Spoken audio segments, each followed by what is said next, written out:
Hello, world. We are live. I am consistently weirded out by the counter that I see, you don't see, on the StreamYard app. That always has 30 seconds on the counter when I first start. I'm going, wait, is the previous 30 seconds going to be online when I was doing something stupid before I clicked go live? It's very disconcerting. It's a worry. Oh, hey, Luke, how are you doing this evening? Just mixing up my drink a bit. This is mostly tonic water. Hi, Stella. Nice to see you. And if you think the colour looks like Angostura bitters, as looks like a lemon lime bitters, there's good reason. This is a Fever Tree flavoured tonic water. They call it their aromatic tonic water. It's flavoured with Angostura bark and is nice. I put a few splashes of other things in there as well. Where's the bottle? See? You can even get this in the Coles, actually. It used to be really sort of,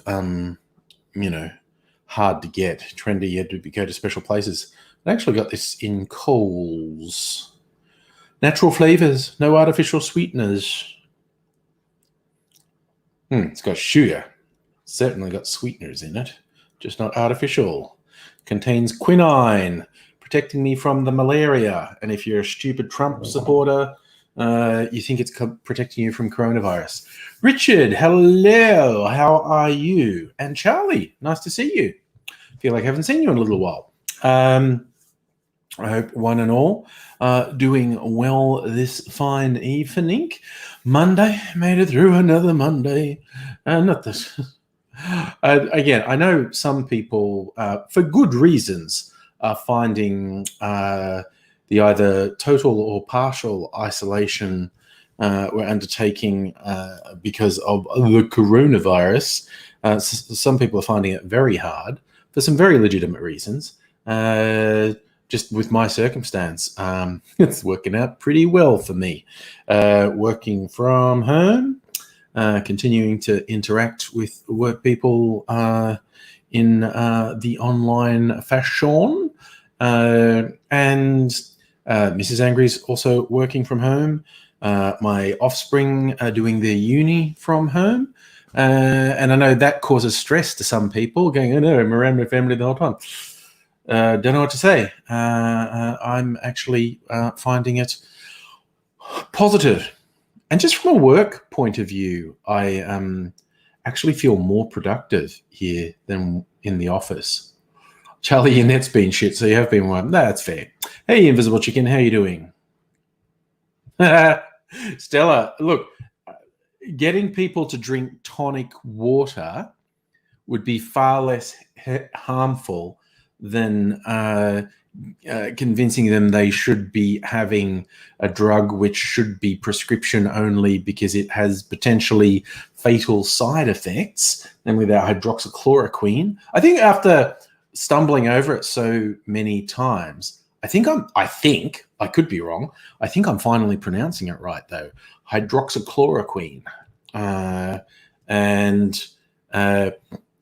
Plus, because there are some things that are like it in name that are even more dangerous. But wasn't there the couple in America who died or ended up in hospital because they drank stuff that's meant for fish tanks because it sounded the same or it had a similar component in it? I don't know. Trump supporters, man. Oh, nice. Invisible Chicken, you got some extensions for some exams. Good. I think most BODs should be a bit more favorable than average to someone who's kind of like, circumstances tough. I need more time on this. I have to admit, where I'm working, they're very good. I'm not sure who first I'm going to try and find the wording because I've seen it use you. It's like you are not working from home quote.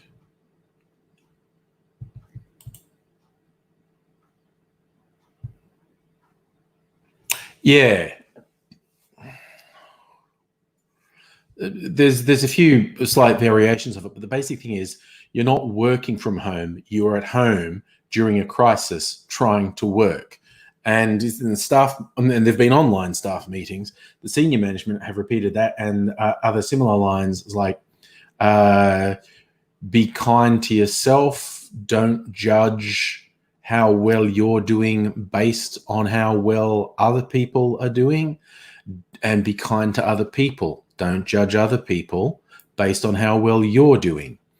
And they're making a point of saying they are categorically, A, not expecting people to necessarily be able to complete the normal amount of work, and B, categorically don't want people working long, extended hours in an attempt to keep up with work.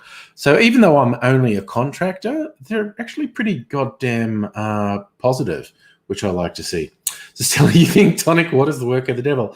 I've gotten more into it recently. I used to think that I hate, and it was probably gin and tonic that got me into it, actually.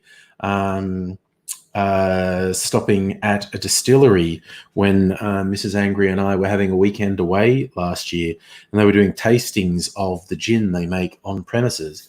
And we tried it both straight and then with like neutral tonic water. And then with this one, which is where I found this one, the aromatic Angostura bark tonic water. And I discovered I actually liked it. And I really didn't think I liked gin and tonic, but I did. Hey, Big Bad Ads and Aussie Gun Bunny. How's it going? Oh, yeah, Big Bad Ads. Queensland doesn't want... the Southerners generally, I think the Uber Mexicans down in Victoria are super unpopular, keep sending sick people interstate.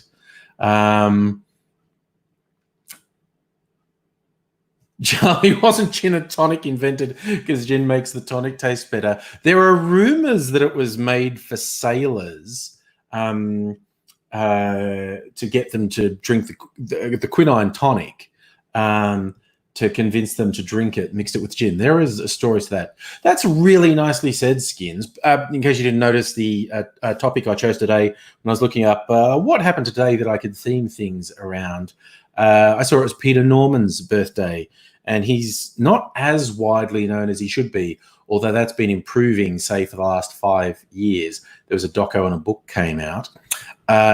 Really nicely said, Skins. Peter Norman was a true Australian, the embodiment of everything a white person should be.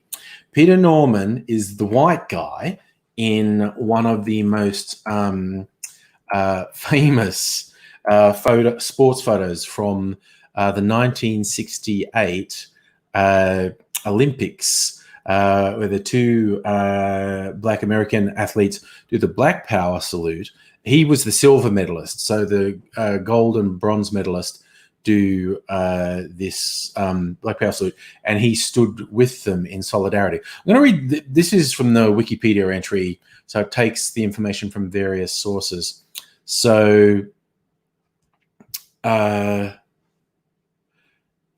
just incidentally, Norman's time to get the silver medal was his all-time personal best, and is still an oceanic record. The record still stands. So in the 200 meters. So yeah, no one from the oceanic countries has actually beaten that time, which is pretty wild. Anyway, so after the race, 3 athletes went to the podium, medal to be presented by the Marquess of Exeter. On the podium during the playing of the Star-Spangled Banner, the 2 Americans, Smith and Carlos, famously did a Black Power salute. Although in Tommy Smith's autobiography, he describes it as a human rights salute, not a Black Power salute. But that's how it was seen at the time. And Norman, the Australian guy, was wearing a badge on the podium in support of the Olympic Project for Human Rights. After After the final, before they went to the podium, Carlos and Smith told Norman they were planning to do the salute during the ceremony. They asked Norman if he believed in human rights, and then they all, got into their whole "it's about God and love" thing. And Peter Norman said, "Yep, I'm down for it, fellas. I'm standing with you."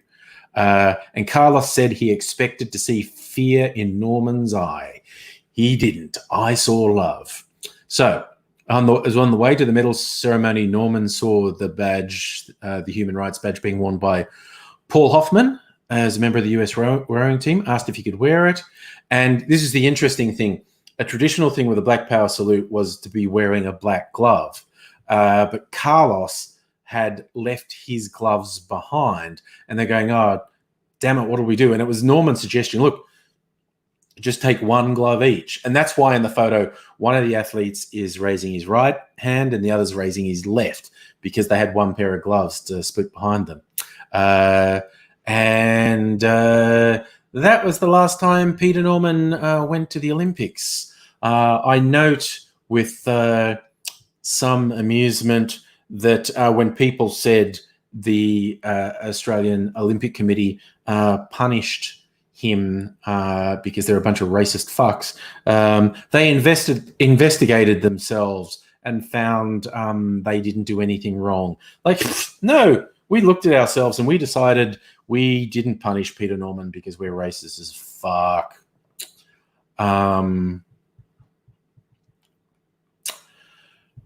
Yeah, so that's the story in a nutshell of Peter Norman. And yeah, he paid a bit of a price. It did seem to make him somewhat of an outcast in Australia till he died suddenly from a heart attack in 2006. And in fact, the two dudes came from America to be pallbearers at his funeral. They never forgot him. They never left him out of the story. Invisible Chicken, you've been on a higher amount of clonazepam for 60 days. Oh, yes, you mentioned that, actually. God, I think Aidsy wishes someone would give him an overprescription of clonazepam. Oh, Charlie, you saw that picture in the modern history textbook in year 10. Yeah, it's one of the most famous sporting pictures ever. Oh, Stella, you hate gin as well. So gin and tonics is the devil to you.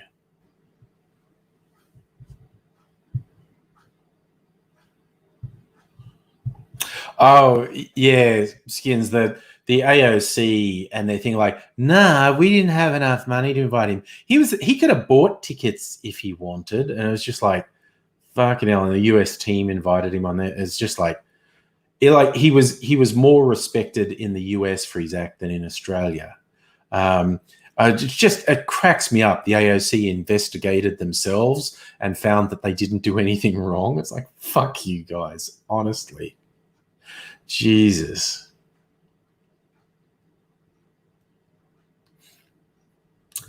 Gin is definitely bitter and dry compared to a lot of other spirits. That is a true thing. I'm not hugely into drinking gin straight, although I've now got quite a few different Australian gins over there. But mixing it, I'm all for mixing it. Oh, yes, that was another one, Stella. There's a statue commemorating the moment. I think it's on a university campus in the US, and it has the two American athletes on there, and there's not a representation of Peter Norman because he said he wanted a space for people to stand with the athletes, which is pretty cool. But yeah, he's got a bit more respect and recognition in the last 5 or so years. And hey, L3, how you doing? And hey, Strictly Seeger. I did see who threw the hand grenade. Luke. People saying the semi-regular cry of should the name of Coon cheese be changed? Of course it fucking should. It's an abomination. And yes, again, the craft folklore is it's called that because it's named after I think the guy was a chemist who came up with the particular formulation for that cheese. His surname was Coon, and I believe them. It doesn't matter it's the fucking, oh my God, the number of times, and I have to admit, this just makes me laugh. The number of times I've seen photos online of Americans, particularly Black Americans, but not limited to Black Americans, white Americans, being in Australia and just standing next to a big display of coon cheese, just going, what the fuck? And it's just wowzers. Oh, it absolutely should be changed. It's one of the worst racial slurs going. Interestingly, I made a video about it years ago because there was a concurrent controversy in Australia, and I can't believe it was a controversy, but it was.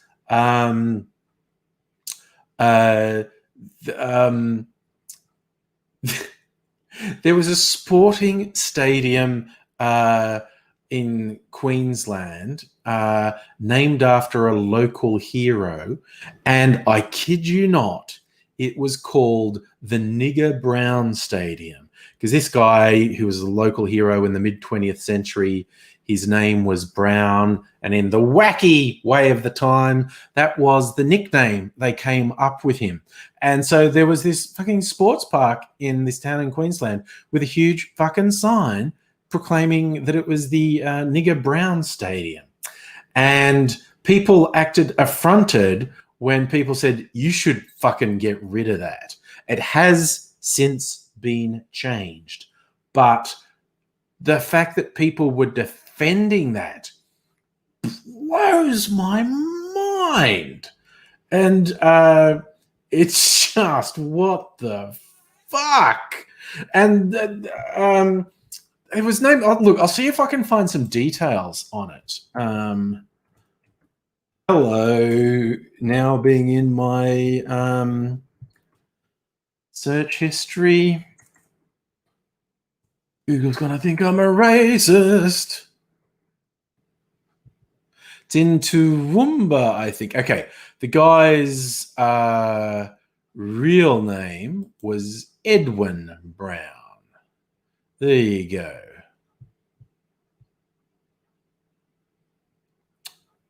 He played in Toowoomba. He was a state and international representative.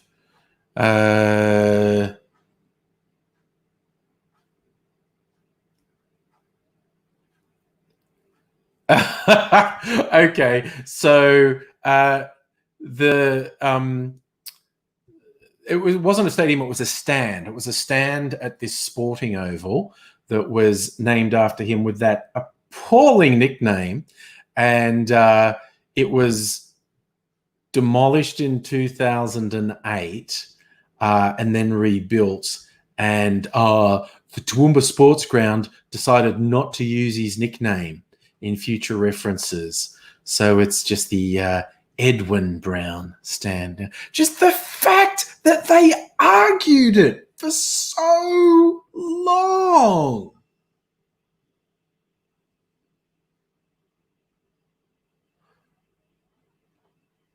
Oh, Charlie, I think there are lots of Chinaman's Creeks in Australia, actually. For whatever reason, I think that name is used. I feel like I've seen one in New South Wales too. I feel like that name's used a lot as a descriptor. Just kids, you're not drunk enough to absorb that ridiculous. It's only a Monday night. Yeah, Stella, hardly surprising around the Victorian goldfields, heaps of things called Chinaman something or other. Yeah, it would have been because there were a really significant number of Chinese miners in the gold rush, who, again, incidentally, are one of the waves of migrants that fucking saved this country, because a lot of the Chinese people who stayed here started market gardens, and they were better at growing a wider range of fresh vegetables. And I don't know, so the fucking colonists were less likely to die of scurvy.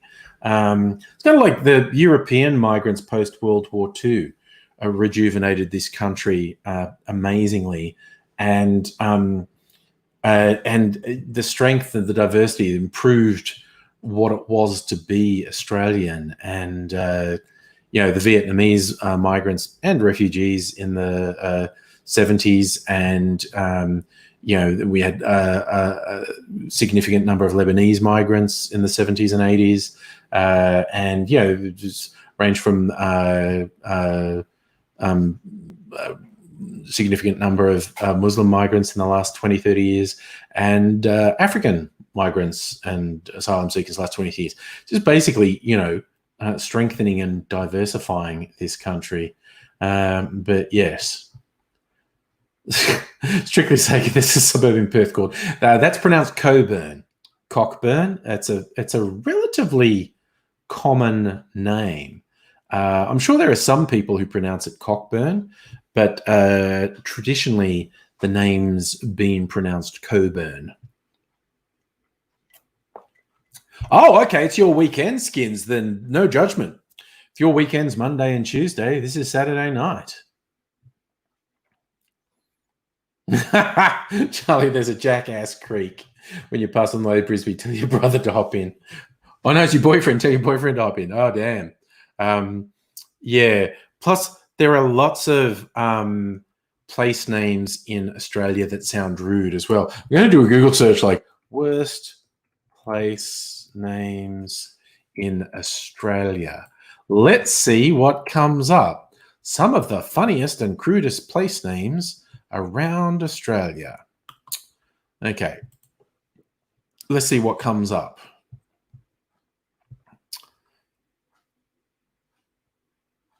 South Australia's got Nowhere Else Road. That's pretty boring. And Cream Puff Corner. I like that. Wow. South Australia apparently has Bullshit Hill, Cream Puff Corner, Mount Buggery, The Boobs, and Breakwind Reserve, which you gotta love.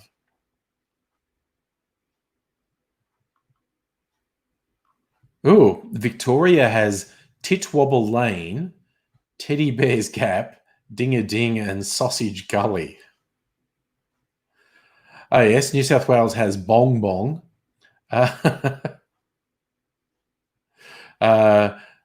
New South Wales also has Burrum Buttock, Delicate Nobby, Tom Ugly, Mount Great Groner, Flirtation Hill, and Boozer Creek.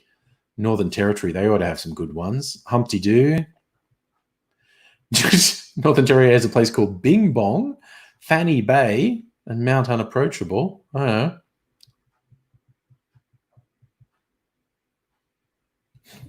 French explorer Louis Freycinet gave a small bay the name Useless Harbour, which is pretty funny, really. And that's also where Whoop Whoop is. Whoop Whoop's in Western Australia. Innaloo. Oh, yes, Coburn. It's not really pronounced Cockburn usually. Dog Swamp. What's Tasmania got?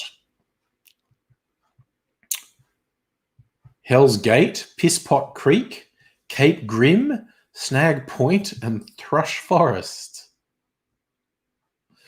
Oh, dear. Queensland has Mount Surprise, Mount Blowhard, Mount Breast, and Ugly Creek. And many knobs in Queensland. Yorkeys Knob, 2 Mile Knob, Quality Knob, Iron Knob, Scrubby Knob, and one place that's just the Knob. So there are lots of silly names in Australia. So still, everyone who's not from WA deliberately calls it Cockburn to wind up the West Aussies. Oh, dear. So there's a place around the Goldfields called Big Dick, and another called Little Dick. Of course there is. Rule that geological formations must be named after a locality. So there's a Little Dick formation and a Big Dick formation. Wah, wah, wah. Speaking of the knob, here's Megaleech. How are you, sir?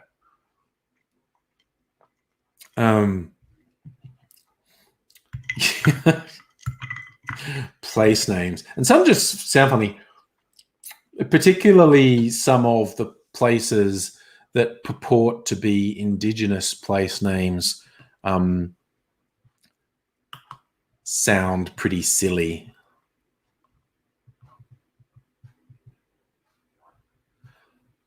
Holy cow. So someone, UK map makers Strumpshaw, Tinkleton and Giggleswick have produced maps of the USA and Britain's silliest names. And now they've made one for Australia. And Jesus, there's a lot on it. Of course, there is famously in Sydney, the suburb of Rooty Hill, which always cracked me up, honestly.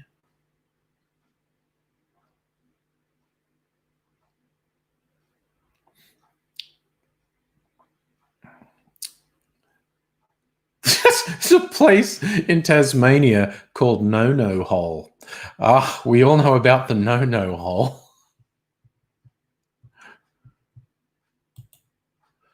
Looking at these places, Jesus, there's a fuck ton of places. Tasmania, Tinkle Creek, Bottom Fancy, Granny's Gut, Horrible Hollow Gully, Grassy Bottom, Funny Knob Creek, Guy's Dirty Hole, Bottom Hole, Secret Hole, Pisspot Creek, Breasted Sugarloaf, Wet Bay, The Nipples, The Butts, Break Me Neck Hill, Bust Me Gut Hill, Little Dismal, Hellfire Bluff, Lovely Bottom, Crocodile Rock, Big Hippo, Isle of the Dead, Sleeping Beauty, Bottom Lagoon, Little Hell, Chucklehead, Satan's Lair, The Dungeon, Humongous Hole, Beggary Bumps, Tunger's Point, Platypus Point, Goon Moor, Awesome Wells, Deep Thought, Long Bottom, Broad Bottom, Officer's Bottom, Snag Point, Mossy Nipple Bend, Butt of Liberty, Dunny's Dam, The Never Never, Thrush Forest, Dingo Flats, Crackpot, The Grunter, Stinkhole, Chuckling Creek. Good Lord. Oh dear. There's some wild ones in there. Not I Love the Dead, Island of the Dead. So Isle of the Dead. Megaleech, you'll find out about the No-No Hole if you buy a single ply loo roll. Yes.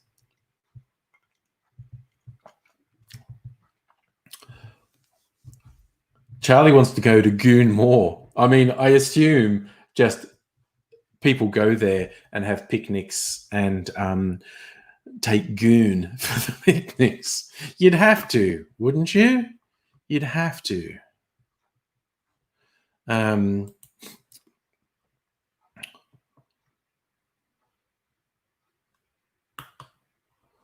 So lots of people have had that thing for weird place names in Australia.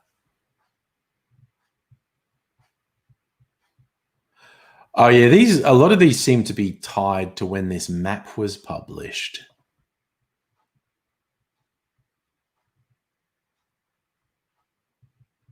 Yeah.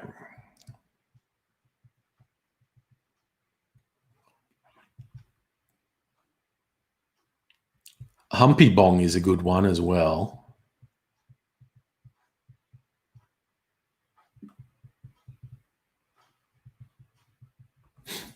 A place in New South Wales called Come By Chance, which is out around my area. There's also Never Tire.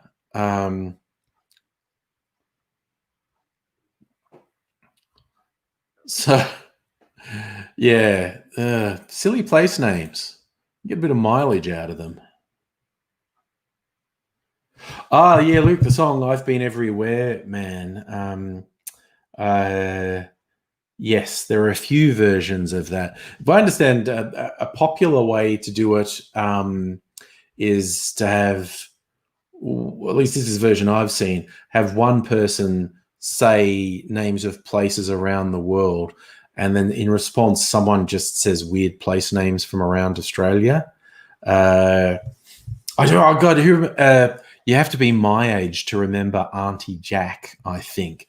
And yeah, Charlie, the Auntie Jack version. Is that the one where it's Gary McDonald pre-Norman Gunston, and it was this joke that he was from Wollongong and had never been anywhere else. So his version, after someone does all the I've been everywhere, he goes, I've been everywhere, man. Been to Wollongong, Wollongong, Wollongong, Wollongong, Wollongong, Dapto, Wollongong, Wollongong, Wollongong, Wollongong, Wollongong, Dapto, Wollongong, Wollongong.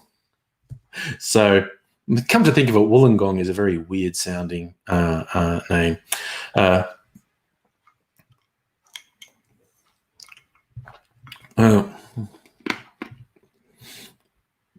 So I think Charlie and myself have just outed ourselves age-wise. So,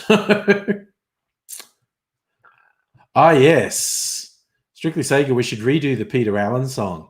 I've been to cities that never closed down, from Coburn to Eggs and Bacon Bay and Old London Town. We should update that, definitely. Still your version's Mikithera Jack. Was that in the Auntie Jack one, or is that one you've just come up with? Mikithera Jail Mikithera.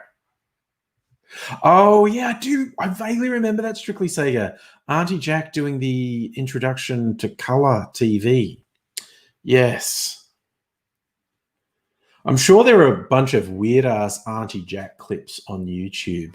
That was such a strange and surreal show. And it's funny, the comedians who were behind Auntie Jack, they ended up making way more money writing advertising jingles, because they were quite clever songwriters, and they'd done a lot of musical theatre. They did a few shows for the ABC, but they made so much money from doing advertising jingles, which, yeah, that's capitalism for you. You can be a really talented artist, but if it can be exploited for commercial gain, that's where you'll make your money. Also, Stella, that's just one everyone sings around your place when someone mentions Mikithera. Honestly, that cracked me up. It's probably got some terrible connotations, but it cracked me up. I mean, I could just do it for the towns around Dubbo where I grew up. Like, seriously, I'm just going to bring up Google Maps. And maps. There we go. Let us bring up Dubbo. Close that. So seriously, the place, I think I've done this before. I think the places just have fun names around Dubbo. Wongarbin. My favorite's Wambangalang, because that just sounds like a band name.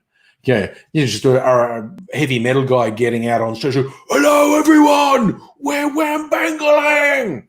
Anyway, Tungi, Tomingli, Terramungamine, Mogragai, Umunjeri, the Goonoo Forest, Ballymore, Elong, Dunedoo, Comabella, Bodangora, Montefiores, Trangie, Narromine, Cathundral, not Cathedral, Cathundral, Snake's Plain, Never Tire, Gin. I wonder what their favourite drink is at Gin. Tiandra, Beanmunal, Mullingudgery. The names, I could just do a Barebong. Seriously, these are all within 100 kilometers of where I grew up. This is just what all the little town names near where I grew up, like Menduran, Merrygowan, Leadville, Uabi.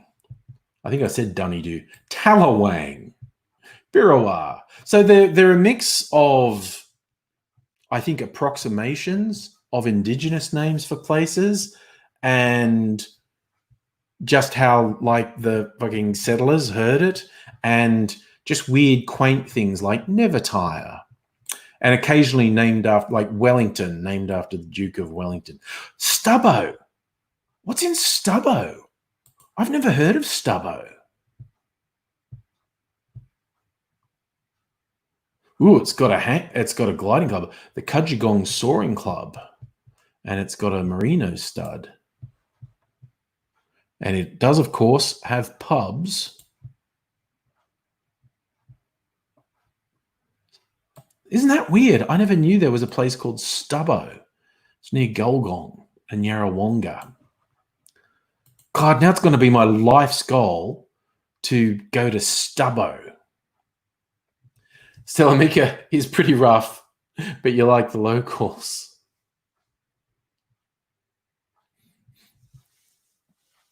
Strictly saying ostentatious Australia.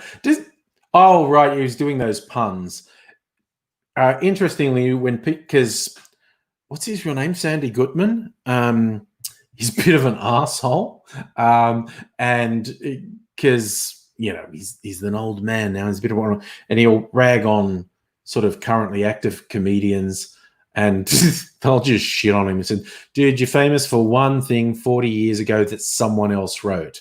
That's the dirty secret, that he didn't even write it. Skins, you live near Stubbo. I did not know that. Oh, there you go. I didn't know Stubbo existed.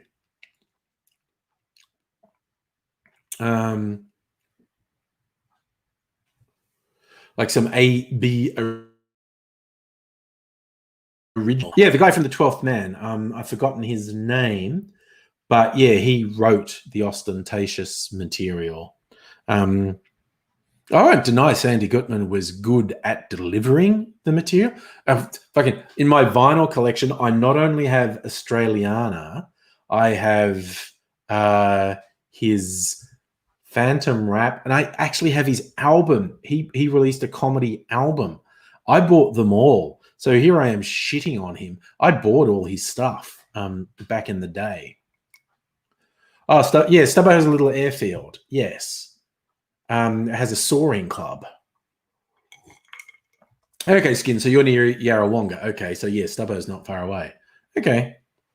Cool. I just find it weird that I didn't know there was a place called Stubbo. It's not that far from Dubbo, where I grew up. But yeah, just goes to show. Could do a version of I've Been Everywhere with just the places around Dubbo, quite honestly. L3 likes the old tech, vinyl and laser discs. Strictly Sega, did Ostentatious run for Parliament back in the 90s? I have no idea. He did a lot of things over the years. And who knows, maybe he did run for Parliament. Big Bad Ads knows Billy Birmingham. There you go. Yes, Billy Birmingham. Speaking of people, I think Billy Birmingham probably got really fucking rich unless he wrote the Australiana routine that made Ostentatious famous, unless he wrote that on commission. If he was getting a percentage of the record sales, he would have really cool it. But the stuff he did as the 12th Man, which was cricket jokes, and because he did so much of that over like a 10-year period, he would have made a fucking fortune. I think Billy Birmingham did ad jingles as well, because he's a really good writer. He's a very creative writer, at least. I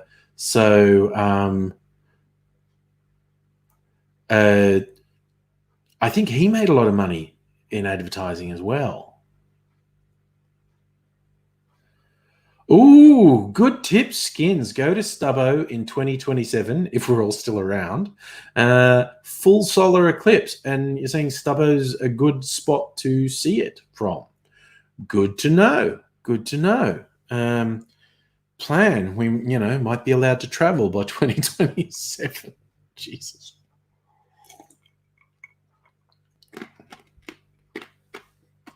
So, yeah. The things you know what? Okay, here's the thing. If I was independently wealthy and could just fuck around and didn't have to 2028 Skins. Okay, well, I had my 2027 calendar was clear, but 2028 I'm booked. As if I do not even have plans for next week. I am very not good at planning. I think Stubbo's directly in the path of the totality. Cool. Luke, you got a friend in Geelong wants to come to Adelaide end of July. Look, the borders should be open by then, unless there is a really unfortunate outbreak of the Rona, which is possible but not likely. What are you going to do? So, oh, God damn it, it's July 22. No, I've already done the joke where I say I booked something that day. If it was the 21st, I could have been there. done that joke. Don't necessarily want to repeat myself. But I don't have anything new, so maybe I will just say the same joke. Yeah.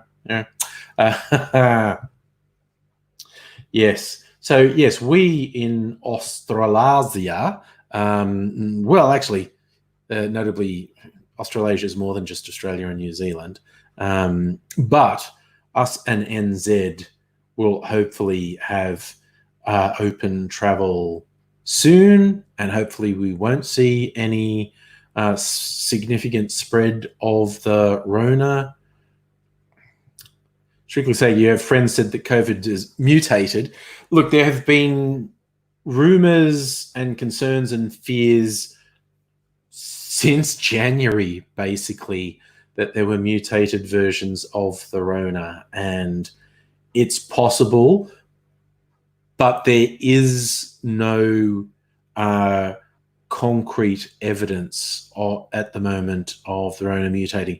By the same token, we know so fucking little about it.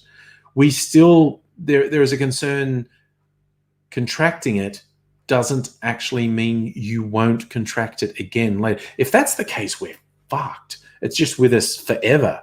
Because if, it's going to be borderline impossible to vaccinate against. Not that we've ever successfully developed a vaccine for a coronavirus, like ever.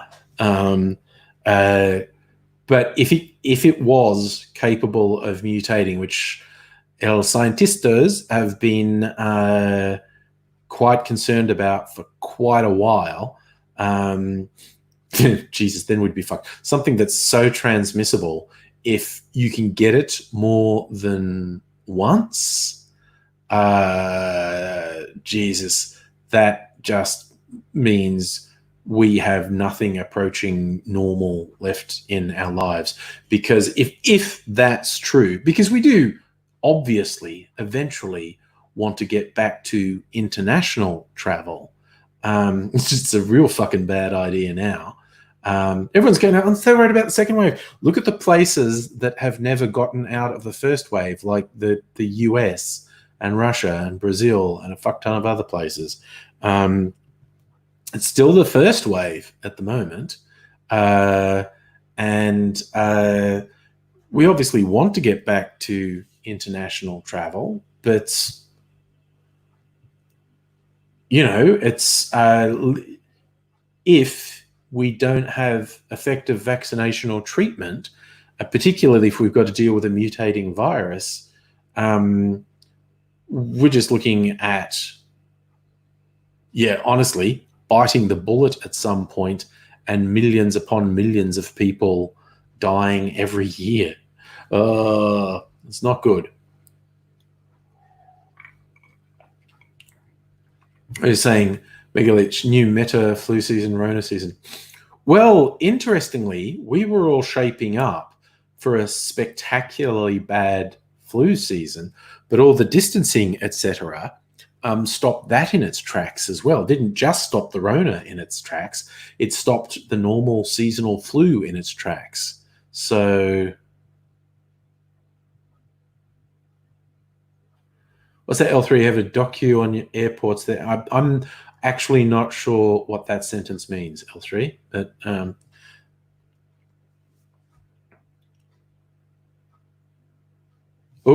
Megaleech sent me a relevant meme.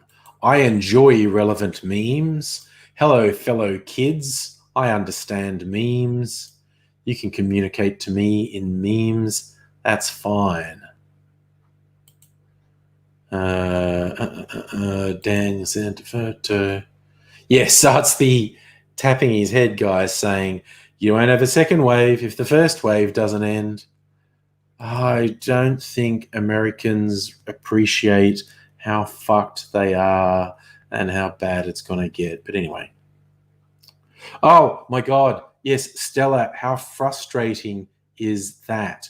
People saying, because of the effectiveness of the lockdowns in stopping the Rona, we didn't need the lockdowns. This is what, because I'm working in cybersecurity now. Any sort of security, health security, physical security, cybersecurity, is thankless, because if you do your job really well, there will never be any evidence that you needed to do your job, and people will say it was a waste of time. But if one thing goes wrong, then people also say, well, your job's a waste of time because you didn't stop the thing from happening. It's fucked.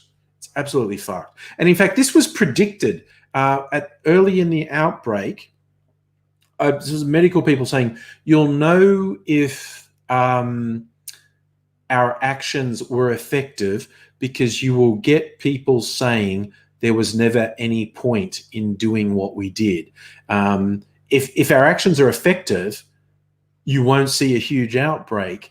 And so people will go, well, why did you do that? There's no outbreak. And because people are fucking morons. Oh, okay, we're talking about the show Border Security. Okay. Border Security is okay if you want a great show. The New Zealand version of Cops, I think it's called Police 10-7. It's fucking awesome. A, because their accents are hilarious.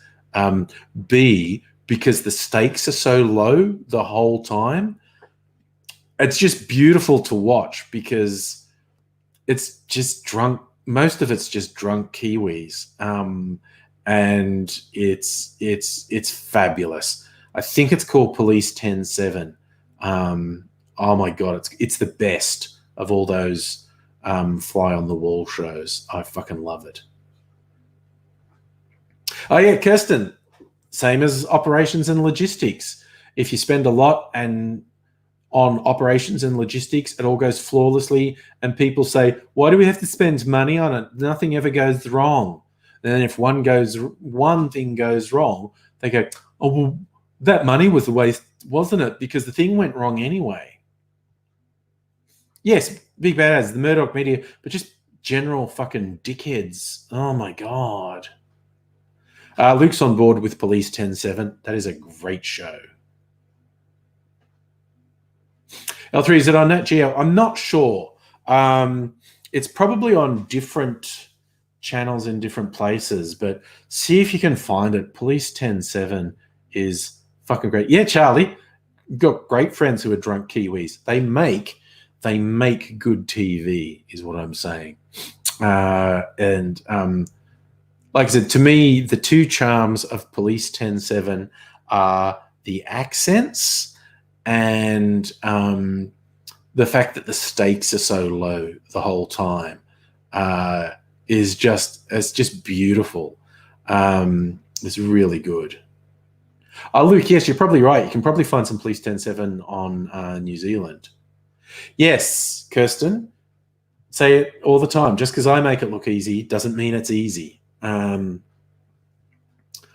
it's a constant struggle. It's like, and you also get this mantra now that Y2K was overhyped because nothing went wrong.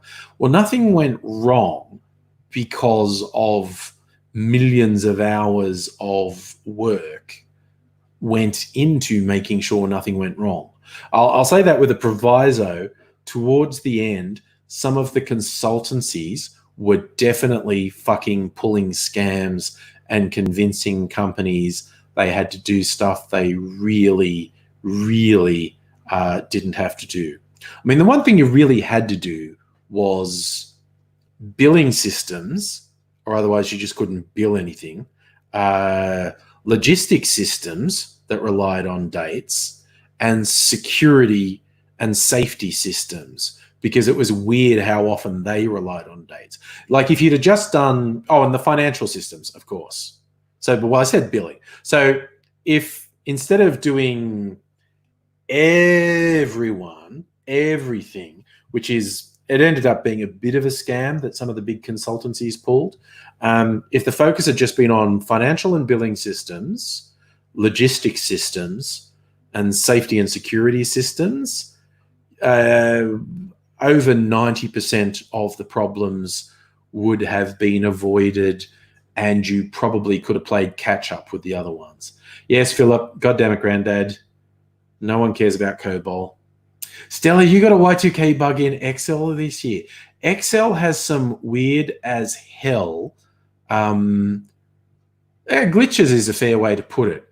And they're too arcane for me to explain, but I've read about some of them. And there's a thing like if you have a certain number of cells and then something really fucking weird will come in, and it doesn't make any sense, but it happens, and it's usually to do with dates. So it's I wonder if I can find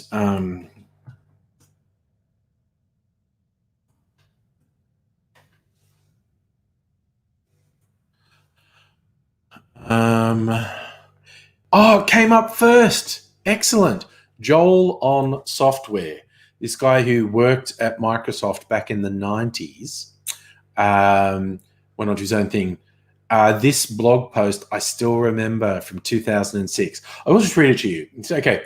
In the olden days, Excel had a very awkward programming language without a name.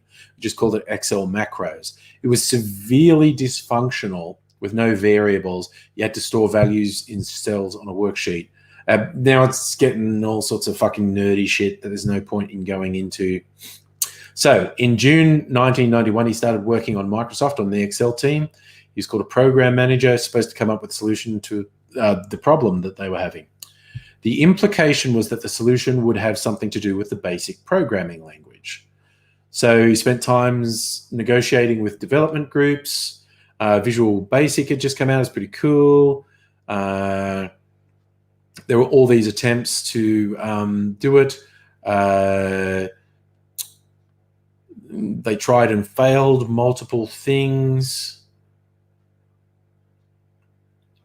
So his actual spec for the Excel basic language was like 500 pages. 500 pages describing how it worked. And he said in those days, we used to have these things called Bill G reviews. And it's basically every major important feature got personally reviewed by Bill Gates. And Bill Gates, unlike Steve Jobs, was a hardcore coding nerd, right? Jobs was more glitz and sales. Gates was a hardcore coding nerd. So he gets told, send a copy of the spec to Gates's office for the review.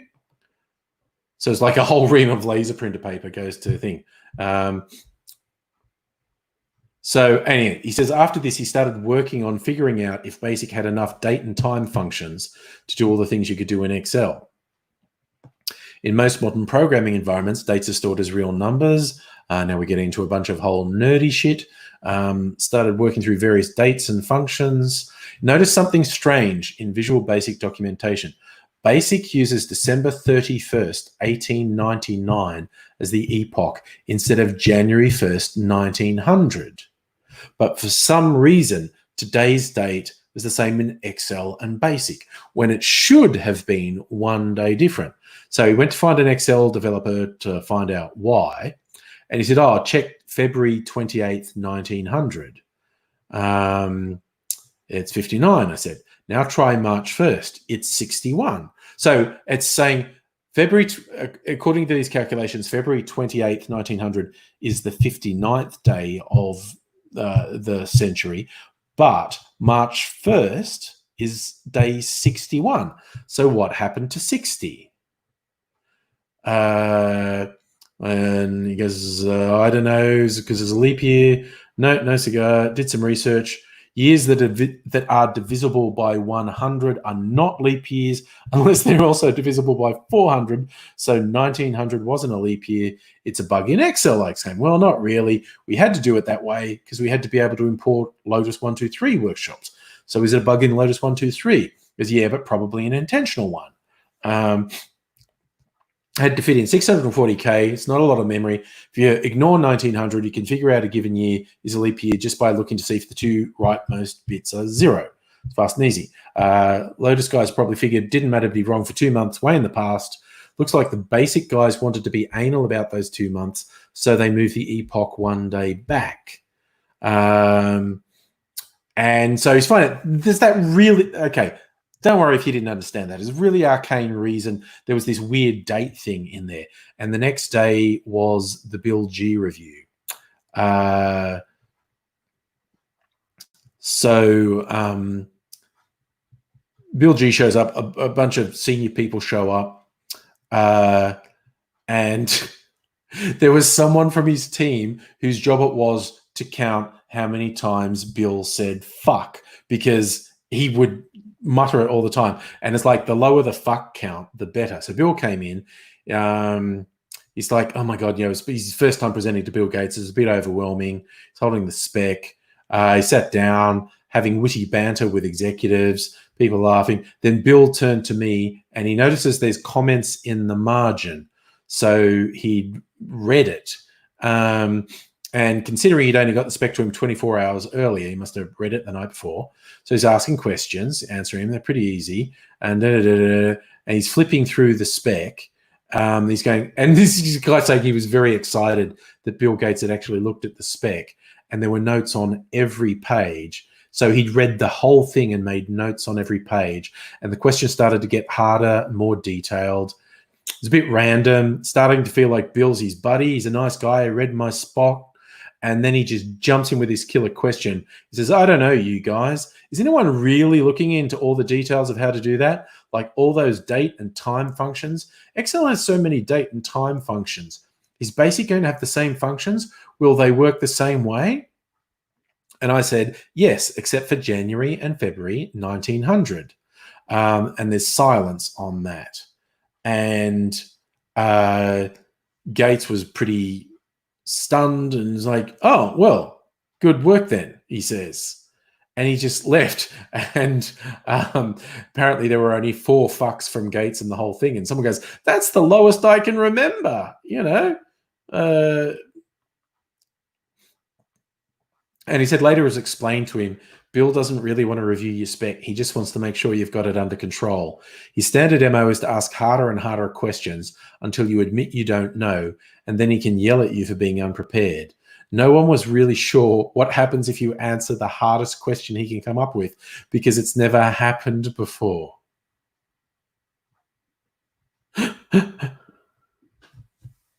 Oh my God. So he's the first person who answered Gates's hardest quote. Just search my first Bill G review. Joel on Software is actually a really good site. A guy called Joel Spolsky. I've really enjoyed a lot of stuff he wrote. Disagreed with a bunch of stuff he wrote too, but honest men can disagree. But yeah, just Google search my first Bill G review. It's absolutely fascinating. Yes, Phil. 2000's a leap year because 2000's divisible by 400.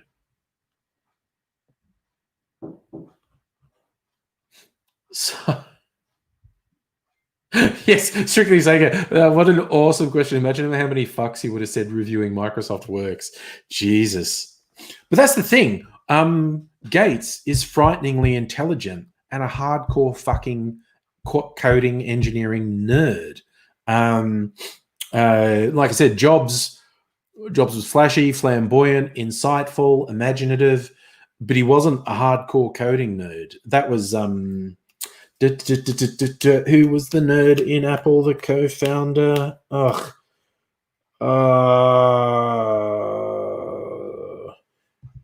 Was Steve Wozniak. I just had a whole bunch of mnemonics. How do you pronounce that word? Mnemonics. Yes, Steve Wozniak was the nerd in the early days of Apple. I actually worked backwards because I was blanking on his name, but I thought he started up a company that was based on his nickname, and that was called Wheels of Zeus. Wozniak. That was the chain of, because I couldn't remember his name, but I remembered this other thing. No, wait, he had a company that the acronym was his nickname. It was Wheels of Zeus, wasn't it? No. Oh, yes, Pirates of Silicon Valley was pretty good. Strictly Sega. I like that. Any decent story of the history of Apple will paint Steve Jobs as a sociopathic prick, because he was a sociopathic prick. He was right about a bunch of things, but he was a mean, cruel, sociopathic prick. Philip, you think if I have, this is just tonic water, but you think if I have more alcohol, I'll be able to say mnemonic. Like the famous William Gibson story, Johnny Mnemonic, about the cyber hacker who remembers things by implanting chips into his brain, so he securely transfers often quite illegal data in his own brain. Yeah, Strictly Sega, I agree. The Pirates of Silicon Valley was better than the two major Jobs movies. Although Fassbinder made a pretty good Jobs, I thought, but Pirates of Silicon Valley was better. That was the guy from ER, Noah. Was it Noah Wiley? Whatever his name is. The guy from ER played Jobs in Pirates of Silicon Valley, if I remember rightly. It was a long time ago. I saw it when it was a new show, which was like 20 years ago or something. But yeah, Jobs was an a-hole, great big a-hole, gaping, festering a-hole.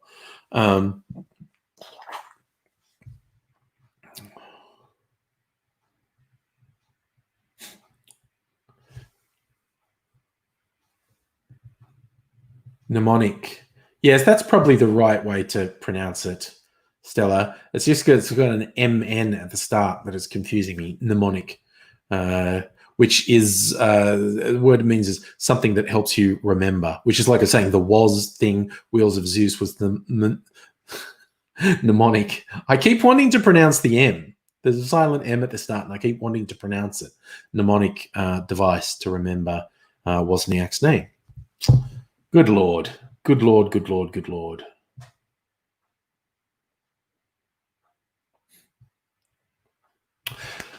That's it, L3. Anthony Michael Hall was Bill Gates. Noah Wiley, Steve Jobs.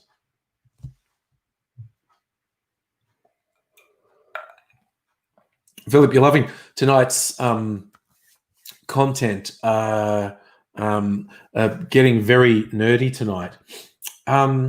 I tell you another really good nerdy blog that I used to read.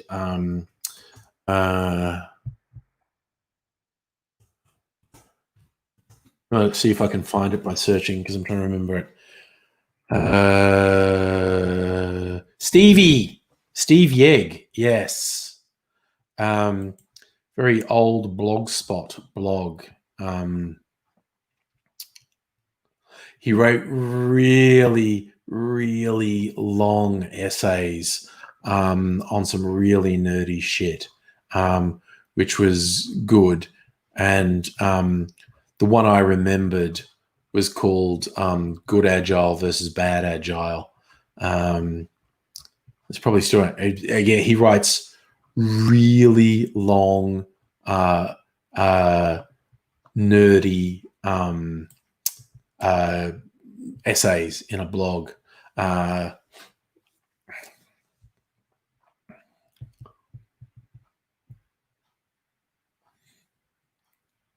Okay, the last entry on this site was from 2018, and he said he was going to another platform. But prior to that, the last entry was 2017. And there's an archive from March 2006.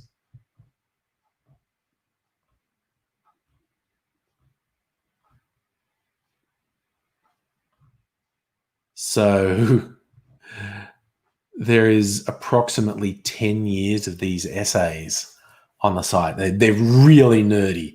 And this guy's name's Steve Yegge, Yegge. You find his thing. What's he got on his new site? Why I left Journal to join Grab. My first time using Medium.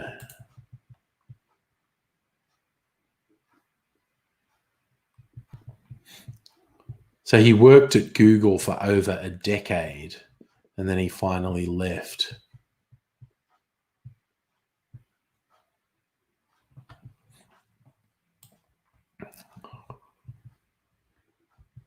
And he writes a really long essay on why he left Google. Let's see if I can find how much has he written on this site. He's head of engineering for data insights at Grab, which I have never heard of. 30 years of tech industry. Oh, he looks like a friendly, cuddly, beardy nerd. Oh, he looks nice. So the last thing he wrote, yeah, he's still writing. He wrote, he left Grab in May this year, so a month ago. Jesus. So he left that job, a month ago. But he's a really interesting, nerdy writer.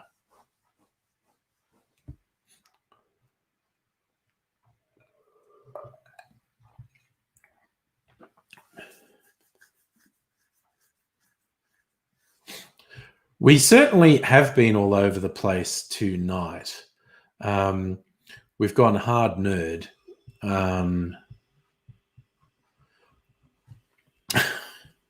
Which honestly is one of the reasons I keep doing the live streams, is because we cover so much ground and just get inspired to follow weird jags and go all over the place.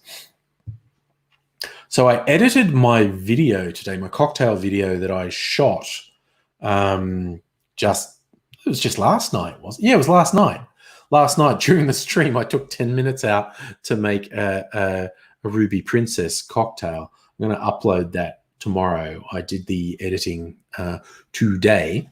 I've got to come up the one, and then for the end of the week, like I said, I was toying with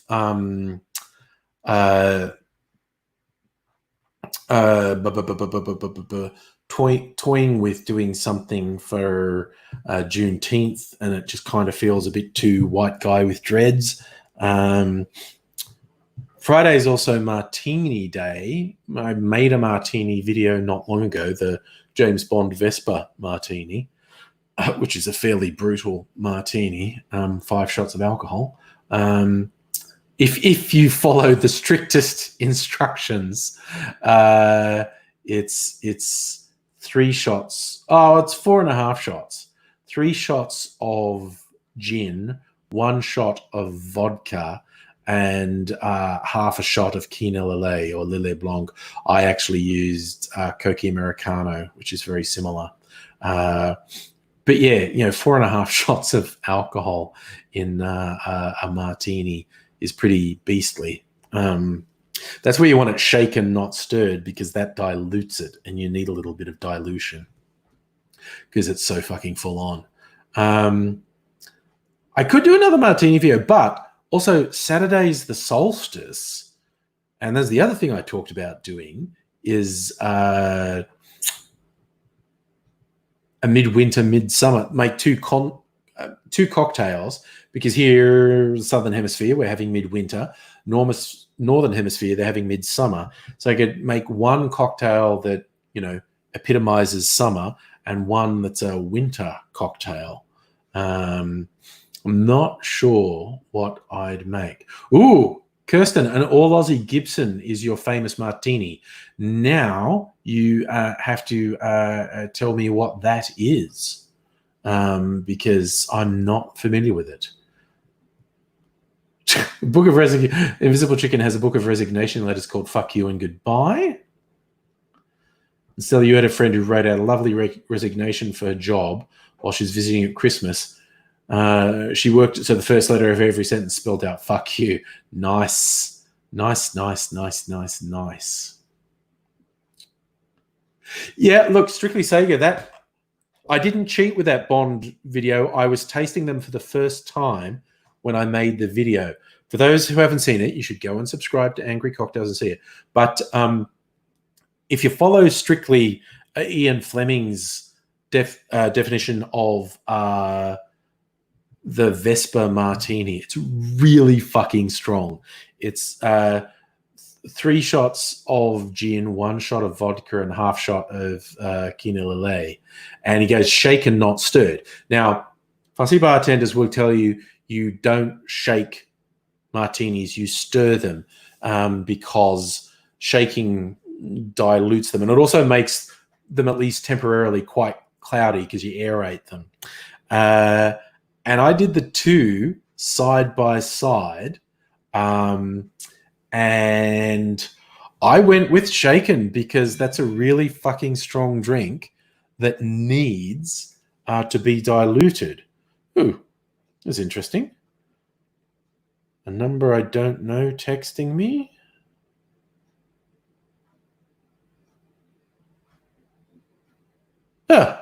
Okay, cool.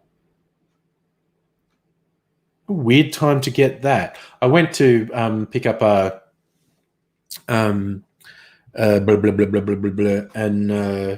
prescription for young Mr. Angry, and they didn't have it in stock, and they said they'd text me when they got it. And they texted me at 9 o'clock, which is weird. So, Kirsten, it's Aussie gin, Aussie vermouth, and Aussie botanical cured. I don't have Aussie botanical cured cocktail onions. This is one of those things. I don't like them. Wait, I used to not like onion, and now I do. And so maybe I like cocktail onions too. I don't know. Maybe I need to try them. Where do you get the botanical cured cocktail onions?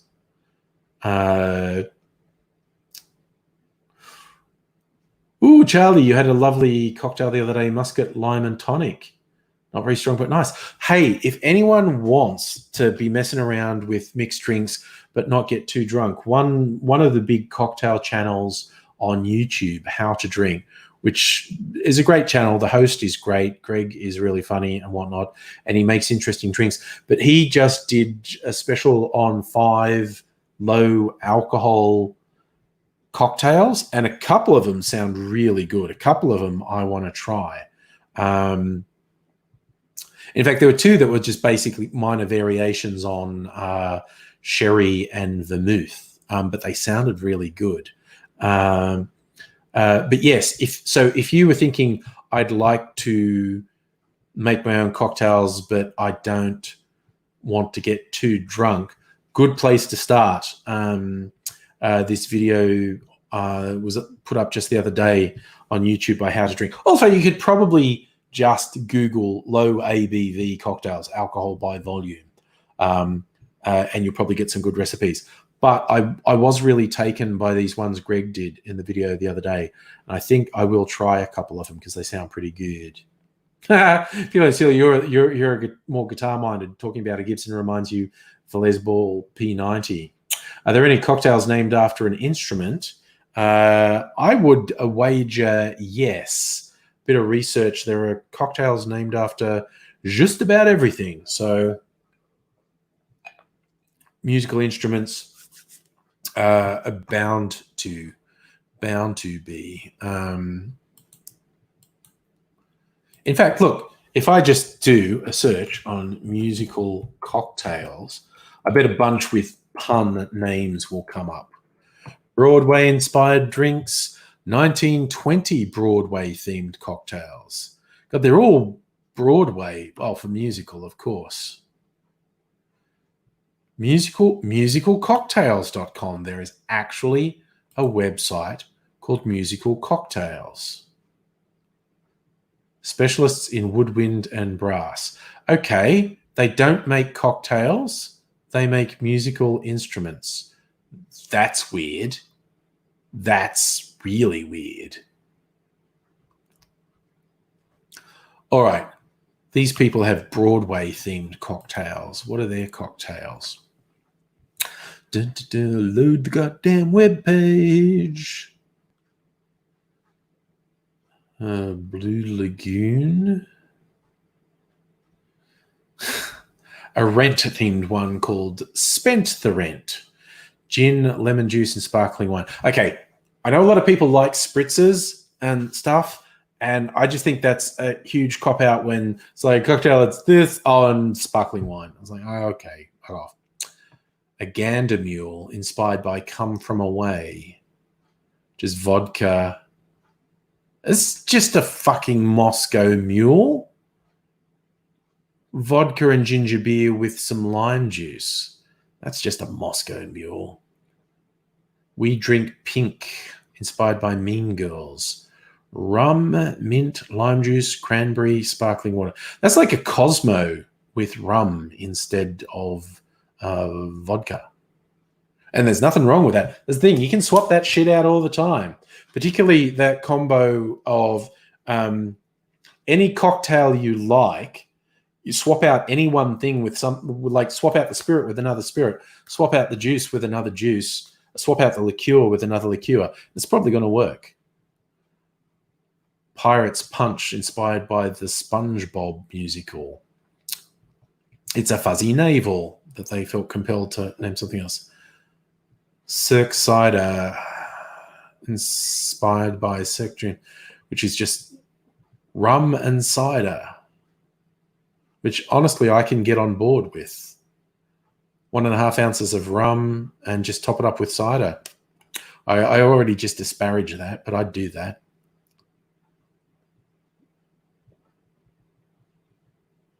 All right, I've decided these ones suck and they're not about musical instruments. L3 Hurricane warm sake counts as a winter drink. What actually is a Shirley Temple? A Shirley Temple is a non-alcoholic drink. The exact configuration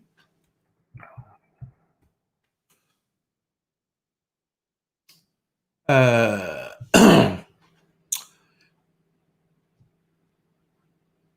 you go. Ginger beer, lime juice, and grenadine. And a dirty Shirley is you actually put vodka in it. So, yeah, so a traditional Shirley Temple is ginger ale, ginger beer, grenadine, and lime. And you put some cherries on top. One of the more popular mocktails. Invisible Chicken found a xylophone cocktail. Nice. Philip, what cocktails or alcohol am I totally snobby about? I was a little bit snobby about you don't shake martinis until I wasn't. I'm snobby about, fucking gin and soda is not a cocktail. A screwdriver, vodka and orange juice, that's not a fucking cocktail. You've got to have 3 ingredients. You've got to have 3 ingredients. Oh, Feeler and Sealer. Cocktails aren't modern day alchemy. They're alchemy going back centuries. But yeah, no, Philip, I get a bit snobby, not super snobby, but it's just like, and of course I fall down with because gin and tonics are recognized and you can dress it up a bit, and you can make a screwdriver a bit more, honestly, freaking rum and coke's not a cocktail. You call it a Cuba Libre, but it's fucking rum and coke. Charlie, you need at least 2 olives in your martini. There you go. You like olives. See, I don't like olives, but maybe I should try cocktail onions. I might like them. Yes, Philip, you call it a cocktail so you can charge $30. But yeah, no, my any snobbiness I have with cocktails is just like, oh, for fuck's sake, a spirit and a soft drink is not a fucking cocktail. But again, I'm let down by the fact that there's some very well-known cocktails that are exactly that, gin and tonic. And but again, you can do, a good bartender will do tiny little things or sometimes quite big things to a gin and tonic or even a screwdriver to make it more interesting. It's got to do with the garnishes and little flavor enhancers that they might put in it. Charlie, you're down for just putting the gin in the olive jar? Ooh, Kirsten, I love that as a rule. Martinis need an odd number of garnishes, never even. I like that. Yes, Kirsten, I know. You see, you agree. Gin and tonic's not a cocktail, it's a mixed drink. But some people would say it is. And a screwdriver, vodka and orange juice. That's not a fucking cocktail, but people will say it is. Okay, admittedly, a Cuba Libre is normally not just rum and Coke. It's like rum and Coke with a squeeze of lime or something in it. But, ooh, heck, what are you cooking up there, Invisible Chicken? Gin, Southern Comfort, almond liqueur, pineapple juice, mango juice, and lime juice.